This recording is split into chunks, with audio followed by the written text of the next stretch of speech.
Itu sudah penjelasan saya tadi sudah bisa dipahami Mbak Lina, itu sudah bisa menjawab ya. Mbak Lina, bisa? Dari penjelasan saya yang terakhir, pasar finansial, di situ ada yang namanya pasar modal atau capital market, terus ada yang pasar uang atau money market. Ya, oke. Selanjutnya ada yang namanya lembaga keuangan. Dari lingkungan keuangan ini ada tadi pasar finansial dan ada yang namanya lembaga keuangan. Mungkin minta maaf ya teman-teman, saya agak cepat karena saya pikir waktunya kita terbatas.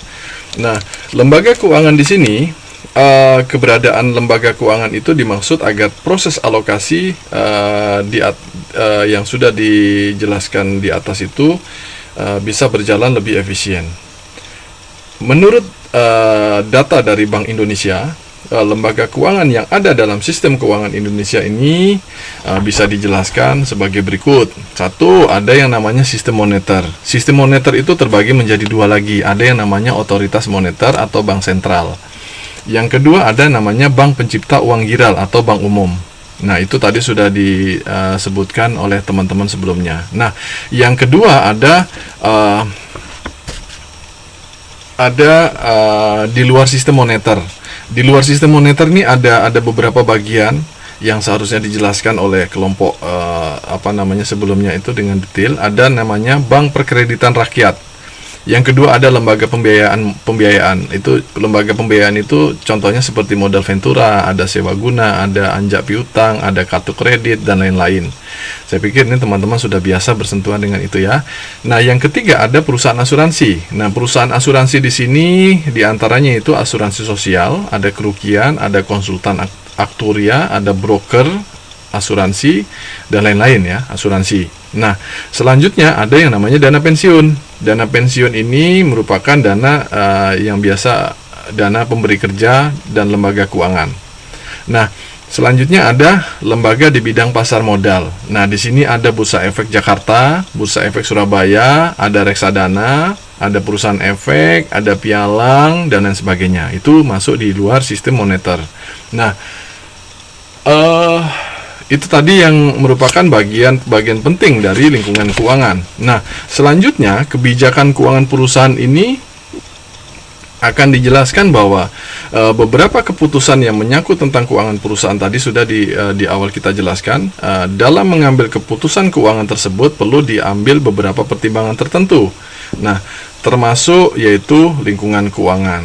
Nah, lingkungan keuangan ini sangat bermanfaat sebagai pendanaan eksternal bagi perusahaan, namun tetap memperhatikan masalah biaya, jangka waktu, serta karakteristik dana yang akan dicapai. Nah, selain itu perlu memperhatikan kondisi dana internal, yaitu kondisi keuangan perusahaan melalui analisa laporan keuangan dan rasio keuangan perusahaan. Nah, kemudian bagi seorang manajer keuangan itu juga perlu mengetahui tentang biaya modal dan struktur modal yang akan digunakan dalam perusahaan. Nah, pada bagian ini itu harusnya saya akan menjelaskan mengapa perlu mengambil 3 keputusan, terus faktor-faktor menentukan setiap keputusan yang diambil dan lain sebagainya. Nah, tapi saya pikir dari penjelasan yang di awal tadi itu bisa mengcover ya. Nah, biasanya nanti tuh ada yang tanya tuh, mengapa perusahaan membutuhkan dana, biasanya seperti itu. Ya, kalau misalnya nih ya karena kita nggak punya uang, maksudnya karena kita nggak punya dana, terus kita butuh dana, misalnya seperti itu. Nah, tetapi teman-teman bisa jawab nih, setiap perusahaan baik skala kecil maupun besar, ingat ya, setiap perusahaan baik skala kecil maupun besar selalu membutuhkan dana dengan berbagai alasan. Satu, guna membiayai operasi sehari-hari, misalnya membayar gaji pegawai, membayar biaya bunga, membayar pajak, dan memahami kewajiban-kewajiban yang telah jatuh tempo. Nah, kewajiban yang telah jatuh tempo itu harus dipenuhi. Hal ini menyangkut nilai waktu uang. Jika kewajiban hari ini tidak dipenuhi, maka kewajiban tersebut seharusnya bertambah besar sesuai dengan tingkat bunga yang disepakati. Ingat ya, itu satu. Yang kedua, mengapa perusahaan membutuhkan dana? Yang kedua, guna membiayai penjualan kredit. Dalam kondisi persaingan yang semakin ketat saat ini, penjualan kredit merupakan salah satu strategi perusahaan untuk mempertahankan para pelanggannya. Dalam penjualan sistem kredit, pengeluaran produk atau biasa disebut dengan cash outflow itu mendahului penerimaan uang atau cash inflow dan semakin lama membayar pembayaran. Nah, gap antara cash flow dan cash inflow itu semakin panjang. Nah, selama menunggu masa pembayaran, perusahaan harus tetap beroperasi. Oleh karena itu ya, dana harus disediakan dari sumber lain, bukan dari cash inflow atas penjualan produk yang bersangkutan. Nah, semakin besar penjualan kredit, dana yang harus disediakan juga semakin banyak. Nah, penjualan dengan sistem kredit juga memerlukan perencanaan dan pelaksanaan pengumpulan kredit secara efektif dan efisien. Nah, kegagalan dalam mengumpulkan pengembalian kredit akan menambah beban penyediaan dana operasional yang lebih besar. Nah, di tempat-tempat kita itu sekarang sudah marak yang namanya jual beli uang. Jadi uang itu dijual tanpa disadari. Misalnya kayak seperti ada namanya koperasi simpan pinjam, itu kan kita sering lihat tuh. Nah itu. Nah selanjutnya yang ketiga, mengapa perusahaan membutuhkan dana? Itu yang ketiga, ini penjelasan yang ketiga, yaitu guna membiayai penyediaan persediaan. Sesuai dengan konsep pemasaran, perusahaan harus memfokuskan diri pada upaya pemenuhan kepuasan konsumen. Itu sudah kita bahas di kredit panci ya. Pada pertemuan sebelumnya, bahwa perusahaan harus memfokuskan diri pada upaya pemenuhan kepuasan konsumen. Pemuasan kebutuhan dan keinginan konsumen dapat tercapai antara lain dengan menyediakan produk pada saat yang dibutuhkan.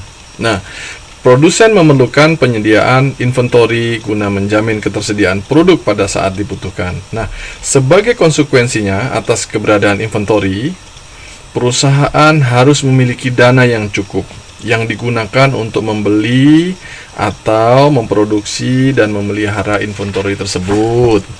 Itu ya. Nah, itu.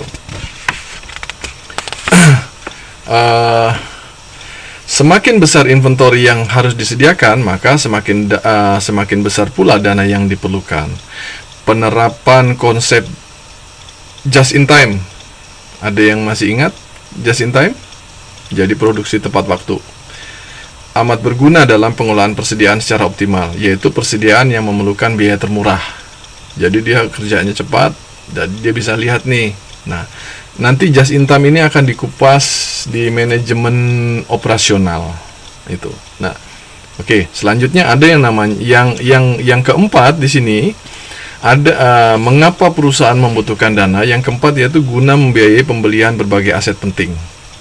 Pembelian aset utama, misalnya gedung, tanah, itu ada peralatan, itu merupakan hal yang penting yang harus dilakukan kebanyakan perusahaan untuk memelihara dan meningkatkan operasinya. Aktivitas ini, jadi aktivitas yang sudah dilakukan ini memerlukan dana besar. Jadi sehingga proses pembeliannya umumnya melibatkan para eksekutif puncak dan memerlukan pertimbangannya biasanya cukup kompleks ya, karena ini nggak main-main. Nah, pembelian aset itu merupakan investasi jangka panjang dan harus dihitung manfaatnya yang mungkin dihasilkan agar perusahaan tetap kompetitif. Beli gedung, kan kita sering lihat tuh, bisa saja kita lihat ini Mas Basofi kan, oh Pak, saya bikin ini Pak, bikin cabang ini rumah makan di daerah yang A, terus habis itu ini Pak, kayaknya saya mau buat lagi nih Pak, ini rumah makan di daerah B dan lain daerah C. Nah itu salah satunya yaitu memanfaatkan jadi dia ingin menjadi menjadi perusahaan yang mampu bersaing, atau ya kembali lagi lah tujuan organisasi, mencapai tujuan organisasi itu. Sebenarnya saya ingin menjelaskan ada beberapa alternatif sumber dana. Itu ada yang namanya debt capital, ada equity capital, ada pembiayaan jangka panjang, pembiayaan jangka pembiayaan jangka pendek, dan lain sebagainya. Terus tadi keputusan dividen kan sudah sudah dibahas oleh teman-teman.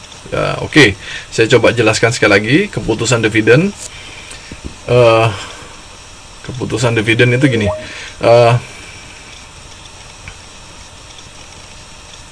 Tadi dulu.